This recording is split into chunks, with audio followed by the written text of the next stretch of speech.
Every day, you turn on your computer or smartphone as an extension of yourself. You surf the internet, and with a click, you get informed. You love, you buy, you sell, get angered, entertained, and communicate. Through chats and forums, social networks, you can chat with your family and friends and the entire world.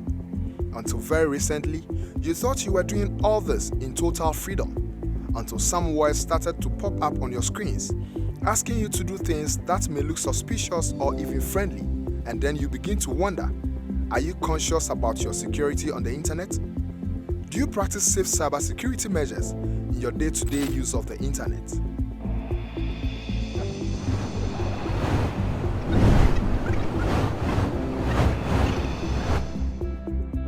In today's digital age, people of all ages find themselves deeply immersed in the world of smart devices and the internet. Whether you are a teenager exploring social media or an adult managing online finances, technology has become an integral part of our lives.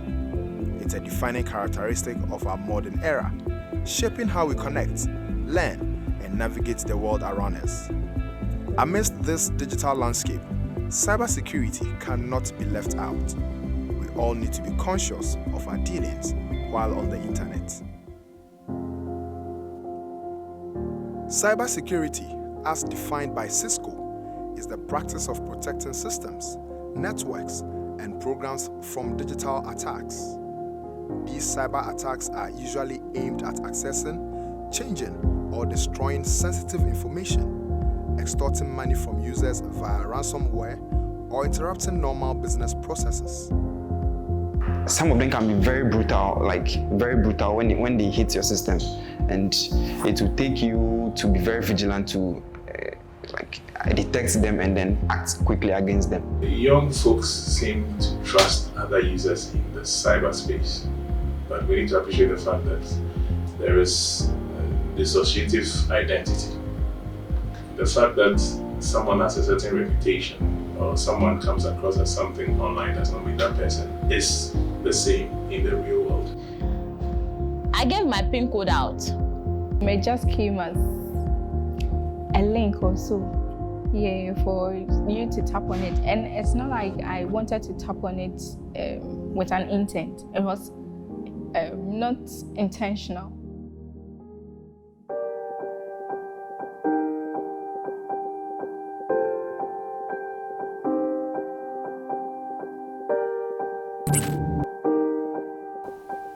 Young individuals particularly face cyber threats as they interact more with digital devices.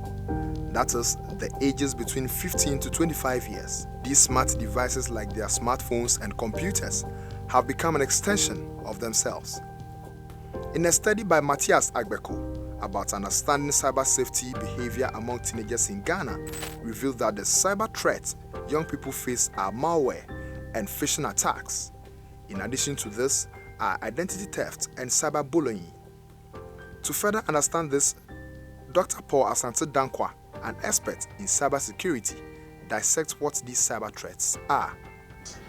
Focusing on the age range, I'll say number one, and particularly in our kind of context, there is the social engineering challenge, where people try to gain trust of individuals and then take advantage of them.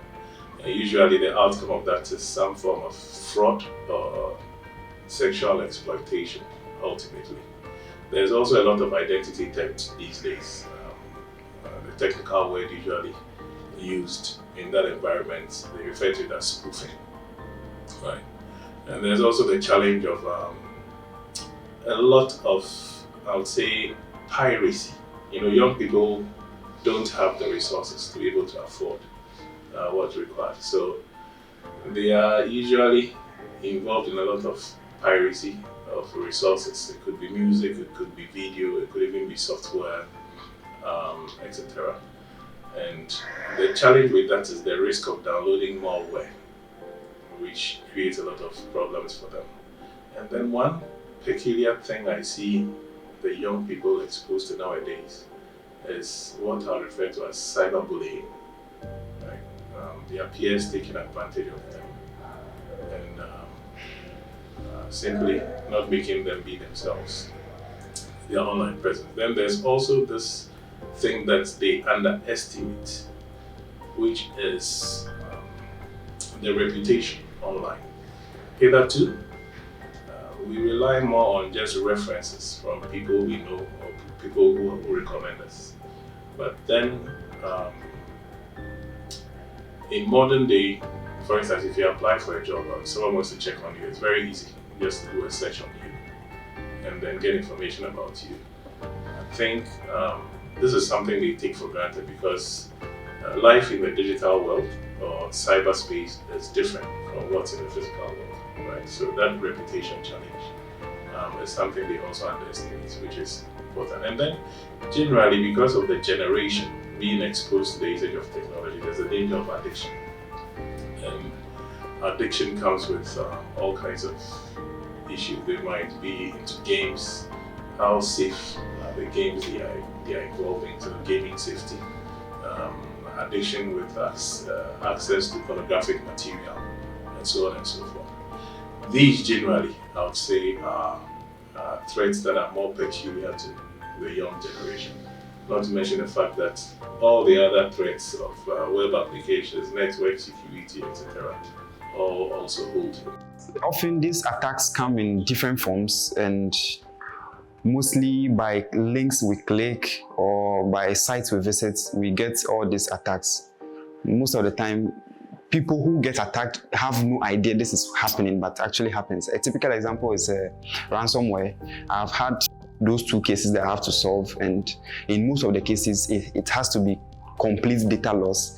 There's maybe the victim have to lose the data because it's seemingly impossible to get your data back if you want to even follow and pay the ransom the attackers are asking. So in this situation, my first let me say victim, he was accessing, watching football online.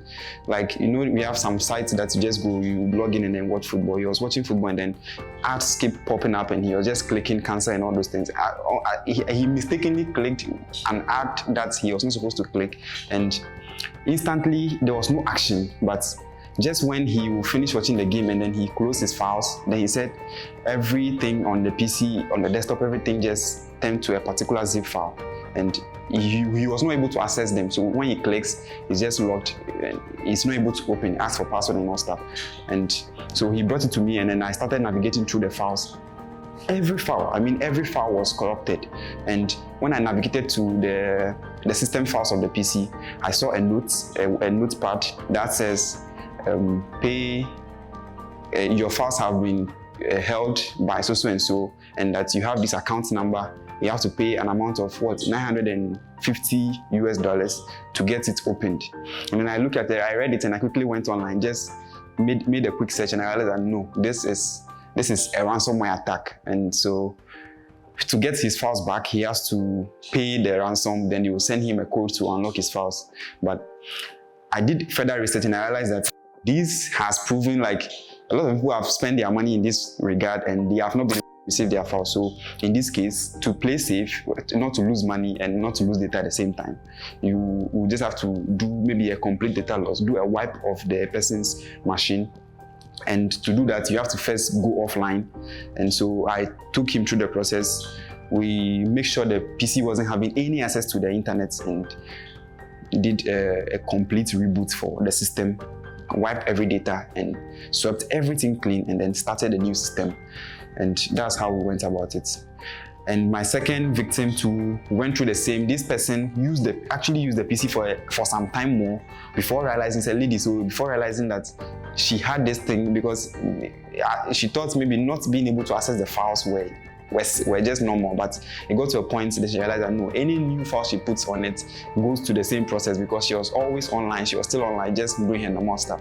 So for her too, she lost data because I did it once, so I knew what to do just to keep her safe. So she just brought it and then I told her this is a problem and we had to just do the complete wipe, even though she cried a little because there was a lot of sensitive document too that was getting lost, but it's for her own good, so we have to just do that and then get everything back, everything running afresh. However, do these young individuals understand what these cyber threats are? What are they and what do they do? Knowing these cyber threats and the dangers associated provides a step to avoiding such attacks. It also gives a clue about how conscious these young individuals are about cybersecurity. So the little idea I have is cyber is it talks about data, your social media, your networks.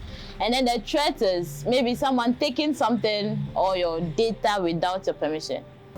When we say cyber threats, I think they are the people or hackers that logs into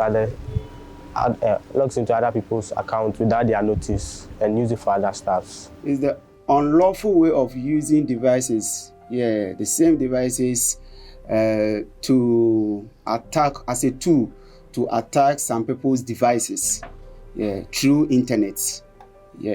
That's all what I know about these cyber threats. For my idea, I would say they are the ways people used to hack our accounts. That is, they might be sending this link I found myself in. They might be sending you codes to read out to them to be able to access an account you have, but they want it.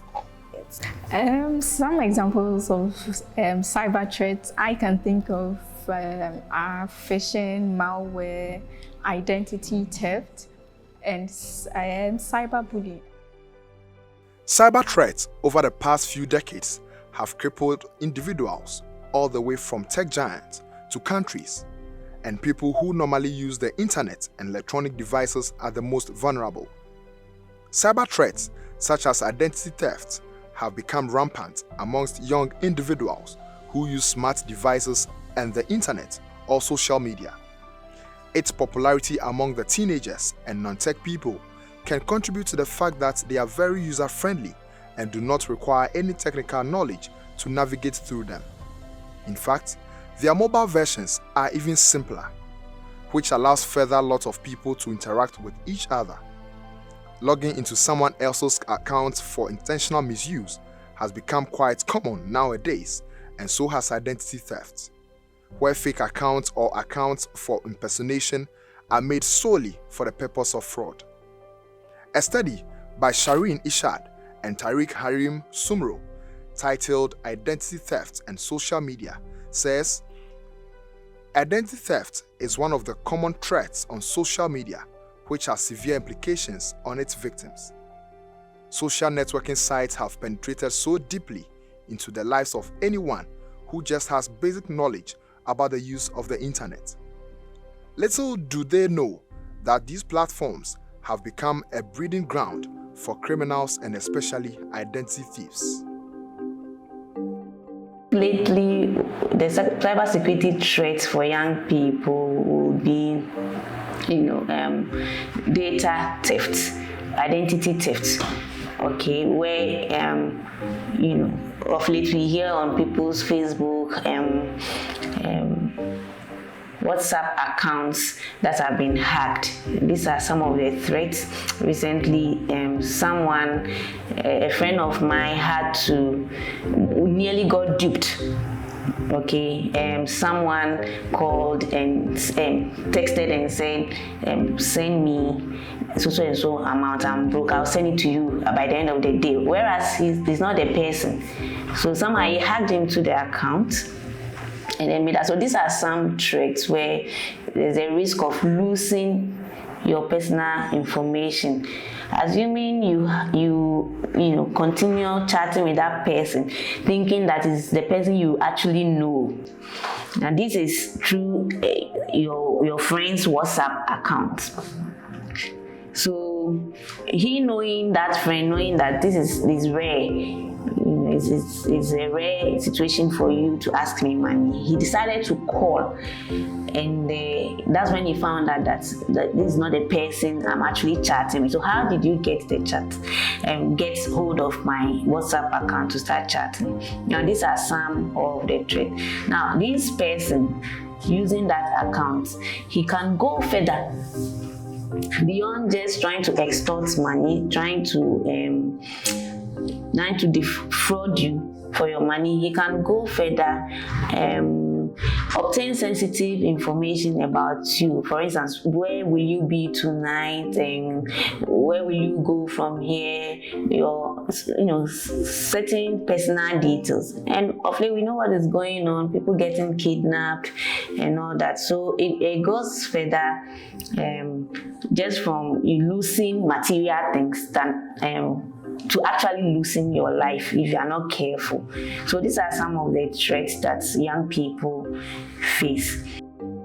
I was at home when I received a call from somebody telling me that he was in the same group with me from one of the courses in school. So I thought he needed help, like the way he was saying it.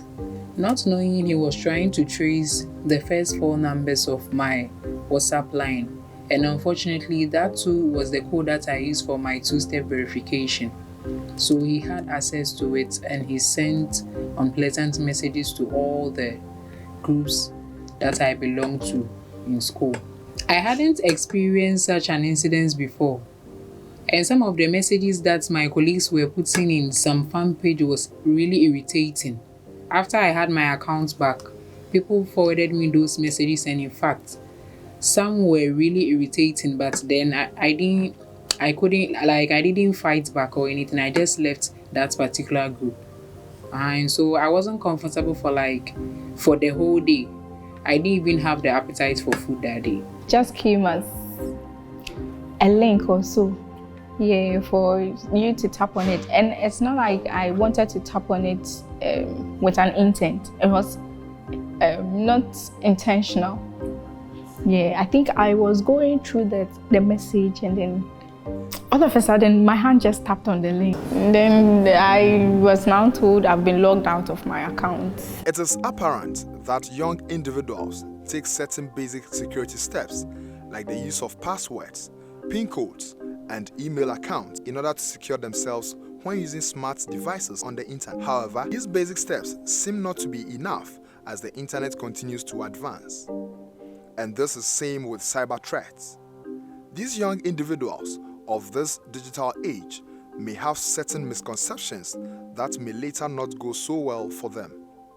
A study by J. Shen et al. About exploring internet security perceptions and practices in urban Ghana posits that people heavily rely on passwords for security online, and those who augment their security do so with a variety of ad hoc practices learned by word of mouth.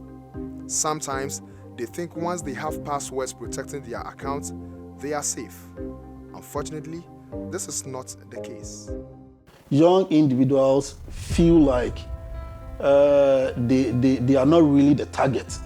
For instance, somebody will say, me, what do I have for a hacker to chase after me, or for a hacker to want to, hack me? And they believe that the hackers go for the big companies, the giant industry players and all of those. So that is one misconception that young individuals have. Another misconception is that young individuals also feel like they don't really have anything. For instance, somebody will say, I am aware that people can lure me into doing bad things, or steal my information to do something bad on the internet. But someone will say, what do I have? I don't have anything. So the misconception is that, okay, I don't really have anything online that somebody can use against me. But the pictures you are posting or the information you are putting out there, even though it might not affect you financially, somebody can use it to target you into doing anything bad that they want. So that's another misconception. Then the other misconception young individuals will have over the internet is that they feel that they are secured. So once they have passwords, they think that's all. Or once they have antivirus software installed on their machines, they think that's all, but that's not all. There are other technical or other tools that can, double up the security that you have in your system. The young generation are a bit vulnerable, exposed to users online, and it's very easy to trust them and then just do what they say. That's number one. Number two, and also trust for sources of resources. So, like I said earlier, they would, just because a friend is probably having an experience, if the friend recommends something online, they might just go in for it because the friend is doing it or using it. So it could be access to software, it could be access to music, it could be access to video. They trust any source, which could be harmful. Like I mentioned earlier, there is the danger of they downloading malware, which could, in the long term, cause a lot of problems for them. What exactly went wrong was I gave my PIN code out. Yes, I was using another friend's phone to open my account.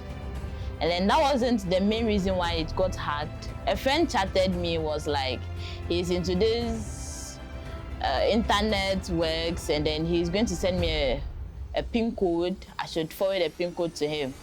So I forwarded the PIN code, not knowing it's my PIN code that I forwarded to him. And then that was how the account got hacked. Anonymous people were sending me messages for me to join certain groups. The first time I got a message, it was about to join a church group. So I also followed the procedure. The person sent me a code. When I gave the code to the person, that moment, my Facebook was hacked. This shows how young individuals lose their guard once they become comfortable with the people around them like their friends. They also think the security they have is enough to protect them from cyber threats. Unfortunately, a young individual like Benedicta isn't the only young person to fall prey to such threats. A lot more others have unfortunately fallen prey to these threats, and they had to learn the hard way. An article by Victoria Leah and Liz Simmons on Cyber Degrees revealed that people become extra conscious about their safety while using smart devices on the internet when they face a cyber threat. But the question is, do we have to sit and wait until we are hit with cyber threats before we become extra conscious about the online security? Certainly not. The time for us to start practicing safe cyber security tips is now. Regarding best practices, recommended best practices, that too, there could be 1 million, but again, the same way like I broke down the threats to maybe social engineering, spoofing, pirated information, and so on and so on. In the same way, I would like to categorize the best practices against those threats. Right? So for instance, when it comes to social engineering, I think the best way to deal with it is to create as much awareness as possible for the end users. Right? And so at any point in time, they know the trend, they know what they're supposed to look out for. So to avoid people exploiting them because they've gained trust. And then with regards to identity theft and spoofing, I think it also comes down to a bit of awareness, but fundamentally protecting credentials, right? Like in modern day, we have what we call the OTP, one-time PIN, from our service providers in transactions. People need to know that never needs to be given out. Some people will say, oh, my password is strong. But on what platform is it? What encryption method is it using? Can it be cracked? And so on and so forth. These are things one needs to know. Then with regards to pirated resources, I would say it's important to check your sources, right? The users must know where they get their resources from. I think generally it's been well standardized on phones. Maybe if you're using Android platform, they advise you go to Play Store. If you're on Apple, the Apple Store, and so on and so forth. But like I cautioned earlier, the youth tend to trust their peers because probably their peers have things working for them. So it's important they have that awareness so that when they are getting any kind of information, they check the sources to make sure it's authentic.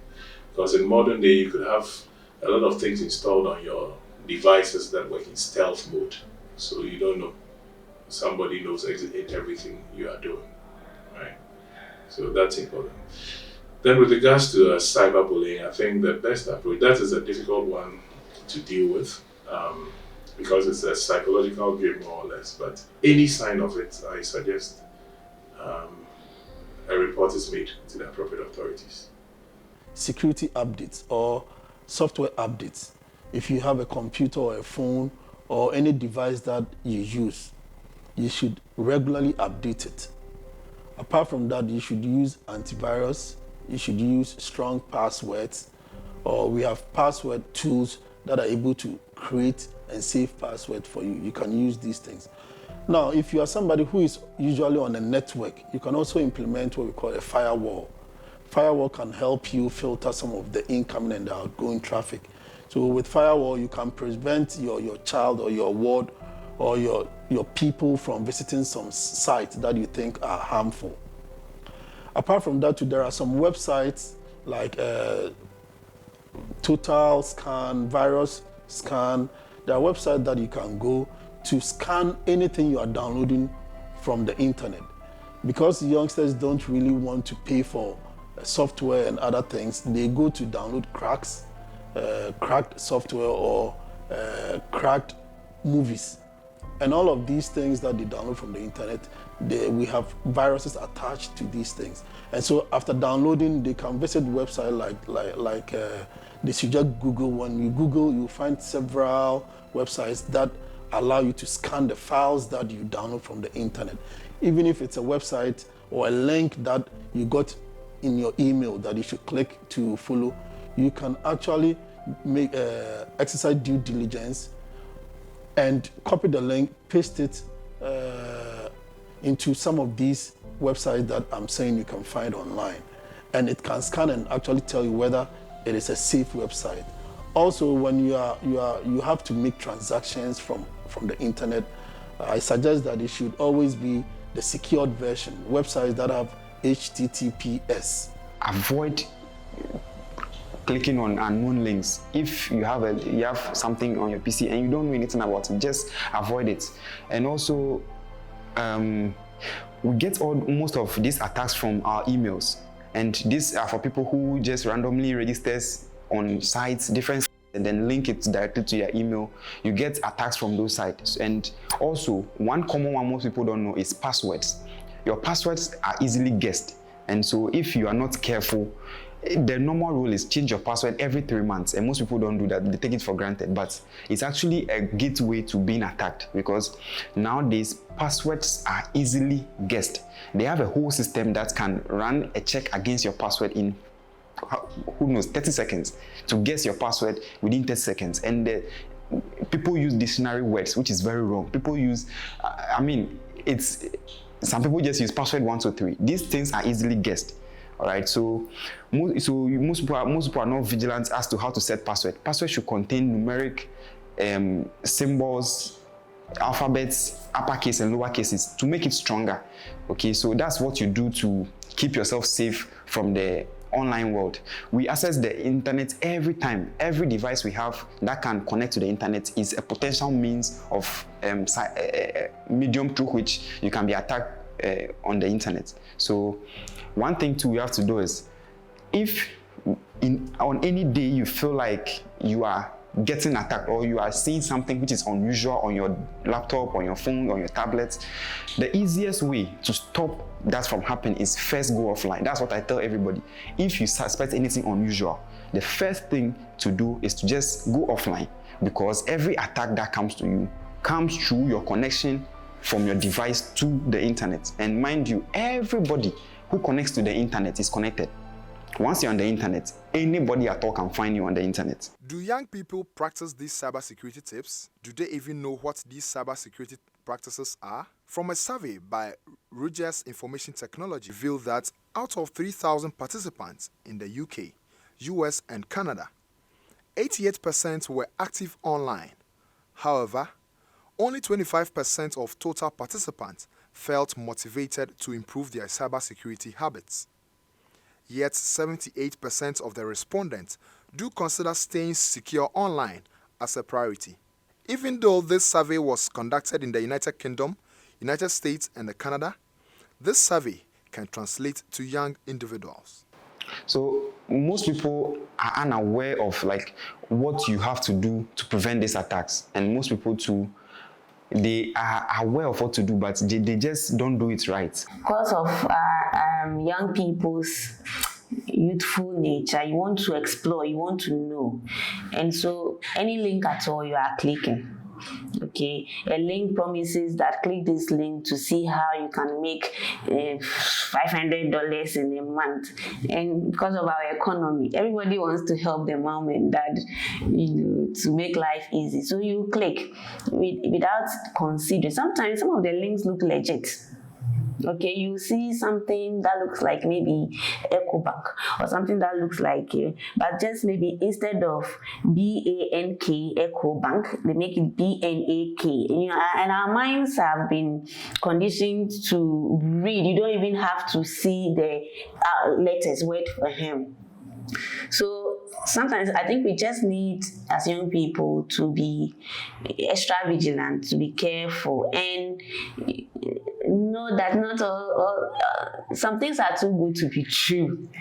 Okay, so personally, what I do is, instead of clicking on links, I try to read, you see the first words, or what's the domain name technically, gives you an idea of which organization you are dealing with. I won't click on that link. Rather, I will take note of the domain name, the server name, and go and key it in the browser myself if I'm really interested in what's here. And if it gives me something concrete, then I know. Usually the domain are right, but those who post the malicious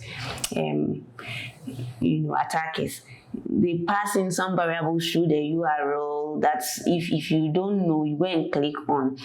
So by you actually typing in the URL yourself, you are saving yourself the trouble of clicking and exposing certain sensitive information to them. We shouldn't just click on any link you find. You should make sure that any link you see is secured, and you should be somebody who likes to read, because some people can just send you some information and then you wouldn't know what's about, then you start clicking on links. Seek people, the experts. They should seek their help to secure their accounts. And also, not all links they need to be clicking or be accessing. If they really want to do so, they should just search. Every link is a website, so when it comes with the website, you read more about it before you take such risk. I think as an individual, I have to keep my password to myself, and also I don't need to share it with anybody. I think we should all be realistic. Know the link they are sending to you. It's something that doesn't exist. They are being told to tap on the link to get an amount of 10,000 cedis. Just be realistic. Who's going to give you that money? So tapping on that link is definitely going to get you hacked or get you into somewhere you know it's not suitable for you. And then again, I think now they are bringing these 2 steps, the verification. So we should all try and get those things done, which helps protect our accounts as well. And if by any chance you find yourself trying to be hacked, recently my WhatsApp, someone sent me a message that I should send this code, which they've written boldly that do not share this code with anyone. You should try not to share it with anyone. Don't be fooled, and don't try to give yourself out to be hacked. It is evident that some young people aged 15 to 25 have some level of moderate awareness when it comes to cybersecurity. However, is it enough? How can we boost their consciousness about their online activities? The National Cybersecurity Authority, established under the Cybersecurity Act 2020, Act 1038. This act, which was passed by Parliament and assented to by the President on 29 December 2020, officially started operations on 1st October 2021, starting as the National Cybersecurity Secretariat with the appointment of the National Cybersecurity Advisor in 2017, and later transitioned into the National Cybersecurity Center in 2018. The authority is to regulate cybersecurity activities in the country, that is, to promote the development of cybersecurity and to provide for related matters like creating awareness of cybersecurity issues. In Section 60 of the Act, which is about cybersecurity awareness and education, this section explains that the authority shall carry out programs to promote public awareness and education on matters related to cybersecurity. This is clearly seen by one of their initiatives, which is the National Cybersecurity Awareness Month, held every October in partnership with the Ministry of Communications and Digitalization. While this campaign has done well to educate businesses and young individuals, other stakeholders can also help in this initiative. Schools have roles to play. So as part of their curriculum or extracurriculum activities, they can organize workshop, trainings, boot camps or other talk shows that actually touch on how to be secured or how to live life on internet. Apart from that, I can say that friends, peers can also help in creating awareness, cybersecurity awareness. People that are doing IT, if you are somebody that is in the IT space or an IT student, probably you have a fair idea about the security over on the internet. So you can educate or you can talk to some of your colleagues who don't really know so much about security on the internet. So as peers, you can have conversations about security on the internet, and I think that also extends the awareness creation. So in order to create more awareness on cybersecurity and make it appealing to individuals, I think the TV stations, there are some programs that a lot of people enjoy. So before those programs will start, some awareness of cybersecurity should be the first thing. So the individual will sit down and then watch whatever they have for them before their favorite program or show comes in. So people who can help with educating on cybersecurity, I think the best people is the media, and then our vloggers, they can help us do so. Parents, teachers, guardians must also make time to have timely talk sessions with their wards or with the younger generation to educate them about some of the dangers of their activities online. And lastly, implement some form of controls, and I think I mentioned some of them. The filtering and blocking is one of them. There's also controls such as geofencing, where beyond a certain environment, you would have limited privileges about what you do. The media will create a very huge impact if they try to create the awareness, because it's the media that people do believe, especially with young ones. If they do see this on the media, they will know that it's genuine, and so I have to go away from these things. But if the media, who are supposed to educate people on these things, are not doing it, people will still fall victims, because I'm sure there are others trying to create the awareness, but because the media is not pushing in so much effort, it's making the thing seem not effective. So it should be on every media outlets, TV stations, magazines. All these people have to come out and teach people about cybersecurity. These social media apps too they should be able to do something in such a way that maybe if you are scrolling, you scroll on someone's page, you watch the person's video, the next video that comes will talk about cybersecurity, you watch another person's video. Or maybe like TikTok like this, you can be watching someone's video. TikTok can just incorporate something inside your video that talks about cybersecurity and those things.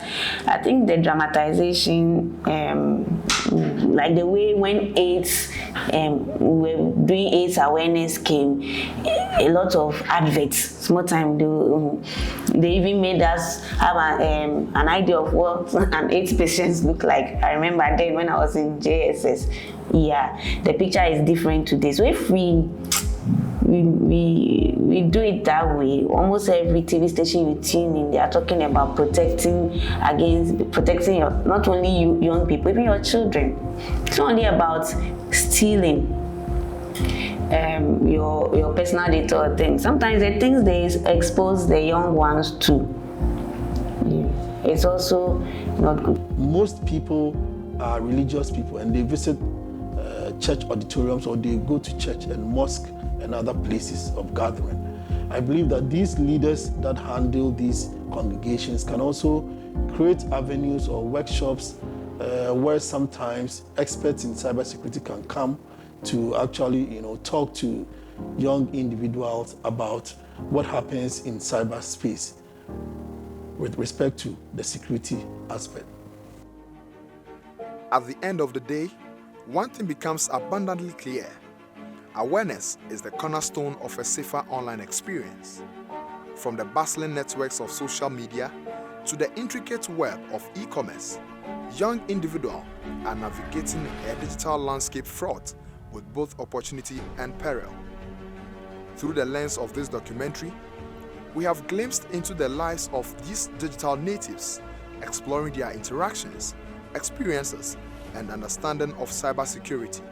The stories shared here underscore the critical need for heightened vigilance in the digital age. While some may have taken basic steps towards securing their online presence, the evolving nature of cyber threats demands a continuous commitment to learning and adaptation. As we look to the future, it's imperative that we harness the collective efforts of stakeholders, from governmental bodies to educators, industry leaders, and individuals themselves. Together, we can foster a culture of cybersecurity consciousness that empowers young people to navigate the digital landscape with confidence and resilience. So let us heed the call to action, embracing not just the tools of the digital age, but also the responsibility to safeguard our virtual identities and experiences.